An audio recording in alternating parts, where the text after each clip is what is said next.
তাই পঢ়ি আছে নেকি? সন্মানীয় ভিউৱাৰ্ছ তথা বন্ধু বান্ধৱী আৰু ছাত্ৰ ছাত্ৰীসকল, এই বাক্যটোলৈ লক্ষ্য কৰক। এই বাক্যটোক আমি অসমীয়াৰ পৰা ইংৰাজীলৈ অনুবাদ কৰিম। পোনপ্ৰথমে বাক্যটোক অসমীয়াৰ পৰা ইংৰাজীলৈ অনুবাদ কৰোঁতে বাক্যটো কোন ধৰণৰ চেণ্টেন্সত আছে আৰু কোনটো টেন্সত আছে তাক আমাক নিৰ্ণয় কৰি ল'ব লাগিব। তেতিয়াহে আমি বাক্যটোক অসমীয়াৰ পৰা ইংৰাজীলৈ অনুবাদ কৰোঁতে সহজ হৈ পৰিব। মৰমৰ ছাত্ৰ ছাত্ৰী আৰু বন্ধু বান্ধৱীসকল, এই বাক্যটোলৈ লক্ষ্য কৰকচোন, বাক্যটো কোনটো ধৰণৰ বাক্য হয়। আমি জানো একৰ্ডিং টু পাৰ্পছ, উদ্দেশ্য অনুসৰি বাক্য 5 ধৰণৰ। এই 5 ধৰণৰ বাক্যৰ ভিতৰত এই বাক্যটো কোনটো ধৰণৰ বাক্য? এই বাক্যটোৰ শেষত এটা বস্তু লক্ষ্য কৰিছেনে? ইয়াত এটা প্ৰশ্নবোধক চিন আছে। যি বাক্যৰ শেষত প্ৰশ্নবোধক চিন থাকে, কুৱেশ্যন মাৰ্ক থাকে, তেতিয়া বাক্যটো ইণ্টাৰগেটিভ চেণ্টেন্স হয়। তেতিয়া আমি গম পালোঁ যে এই বাক্যটো ইণ্টাৰগেটিভ চেণ্টেন্সত আছে। আৰু এই বাক্যটো কোনটো টেন্সত আছে, টেন্সটো আমাক নিৰ্ণয় কৰিব লাগিব। তেতিয়াহে আমি সহজে বাক্যটোক অসমীয়াৰ পৰা ইংৰাজীলৈ অনুবাদ কৰিব পাৰিম। এই বাক্যটো কোনটো টেন্সত আছে তাক নিৰ্ণয় কৰিবলৈ এই বাক্যটোৰ ভাৰ্বটো বিচাৰিব লাগিব। এই ভাৰ্বৰ অৱস্থাটো জানিব পাৰিলে আমি গম পাম যে বাক্যটো কোনটো টেন্সত আছে। এই বাক্যটোত ভাৰ্ব কোনটো? তাই পঢ়ি আছে নেকি? এই পঢ়ি আছে শব্দটো হৈছে ভাৰ্ব। আৰু অসমীয়া শব্দৰ শেষত যদি আছে, আছোঁ এনেকুৱা শব্দ থাকে, তেতিয়া বাক্যটো বৰ্তমান সময়ত চলি থকা বা হৈ থকা বুজায়। আৰু যি কাম চলি থকা বা হৈ থকা বুজায় সেই বাক্যটো প্ৰেজেণ্ট কণ্টিনিউৱাছ টেন্সত হয়। আমি আগতো পঢ়িছোঁ।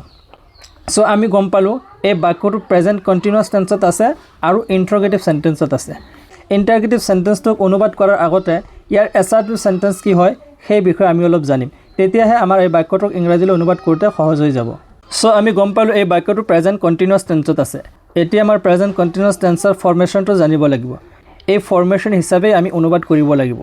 প্ৰেজেণ্ট কণ্টিনিউৱাছ টেন্সৰ ফৰ্মেশ্যন হৈছে ছাবজেক্ট প্লাছ বি ভাৰ্ব। আৰু প্ৰেজেণ্টৰ বি ভাৰ্ব হৈছে am, is, are. Subject plus be verb am, is, are plus verb 1, ভাৰ্বৰ present form plus ING plus object. Present continuous টেন্সৰ ফৰ্মেশ্যনটো হৈছে subject plus be verb am, is, are plus verb 1 অৰ্থাৎ ভাৰ্বৰ present form plus ING plus object. এই formation হিচাপে আমি বাক্যটোক অসমীয়াৰ পৰা ইংৰাজীলৈ অনুবাদ কৰি যাম।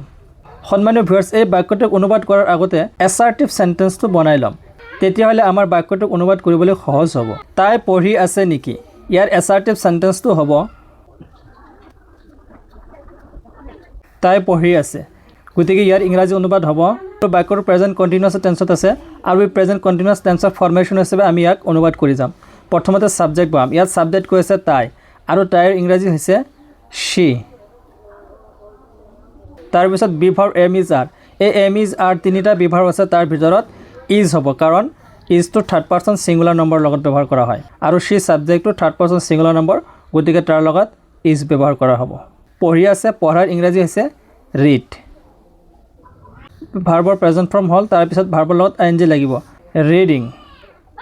এই ইণ্টাৰগেটিভ চেণ্টেন্সটোৰ এছাৰ্টিভ চেণ্টেন্সটো হৈছে তাই পঢ়ি আছে।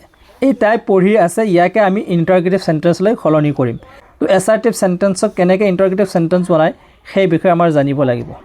এছাৰ্টিভ চেণ্টেন্সক কেনেকৈ ইণ্টাৰগেটিভ চেণ্টেন্সলৈ পৰিৱৰ্তন কৰে জানিব বিচাৰে তেন্তে কমেণ্ট বক্সত জনাব। মই নতুনকৈ ধুনীয়াকৈ এটা ভিডিঅ' বনাই দিম, য'ত আপোনালোকে সহজে এছাৰ্টিভ চেণ্টেন্সক ইণ্টাৰগেটিভ চেণ্টেন্স বনাব পাৰিব। এতিয়া আমি তাই পঢ়ি আছে নেকি এই বাক্যটোক অসমীয়াৰ পৰা ইংৰাজীলৈ অনুবাদ কৰিম।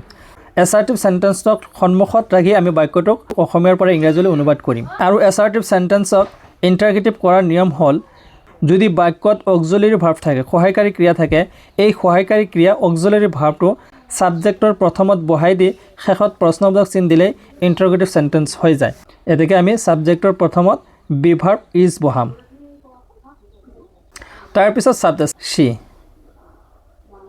আৰু পঢ়ি আছে, পঢ়াৰ ইংৰাজী হৈছে ৰিড, আৰু ভাৰ্বটো কণ্টিনিউৱাছ হয়, গতিকে তাত ভাৰ্বৰ লগত ING লাগিব, ইজ শি, ইজ শি ৰিডিং। তাই পঢ়ি আছে নেকি? এই চাওক, ছাবজেক্টৰ আগতে বি ভাৰ্ব ইজ আহি গৈছে, কাৰণ ইণ্টাৰগেটিভ চেণ্টেন্সৰ নিয়ম হৈছে যদি ছাবজেক্টৰ পিছত বি ভাৰ্ব থাকে, অক্সিলাৰী ভাৰ্ব থাকে, তেতিয়া অক্সিলাৰী ভাৰ্বটো ছাবজেক্টৰ প্ৰথমত বহাই দি শেষত প্ৰশ্নবোধক চিন দিলে ইণ্টাৰগেটিভ চেণ্টেন্স হৈ যায়। আৰু বাক্যটো যিহেতু ইণ্টাৰগেটিভ চেণ্টেন্স, গতিকে ছাবজেক্টৰ আমি বি ভাৰ্বটো ইজ বহাই দিছোঁ আৰু শেষত প্ৰশ্নবোধক চিন দিছোঁ, ইণ্টাৰগেটিভ চেণ্টেন্স হৈ গ'ল। তাই পঢ়ি আছে নেকি ইংৰাজী হ'ল ইজ শ্বি ৰিডিং? চ' সন্মানীয় ভিউৱাৰ্ছ আৰু মৰমৰ ছাত্ৰ ছাত্ৰী তথা বন্ধু বান্ধৱীসকল, যদি ভিডিঅ'টো ভাল লাগে লাইক কমেণ্ট শ্বেয়াৰ কৰি আগলৈ পঠিয়াই দিব আৰু এনেধৰণৰ ভিডিঅ' পাবলৈ পেজটো ফ'ল' কৰি ৰাখিব। Thank you, see you again in next video'.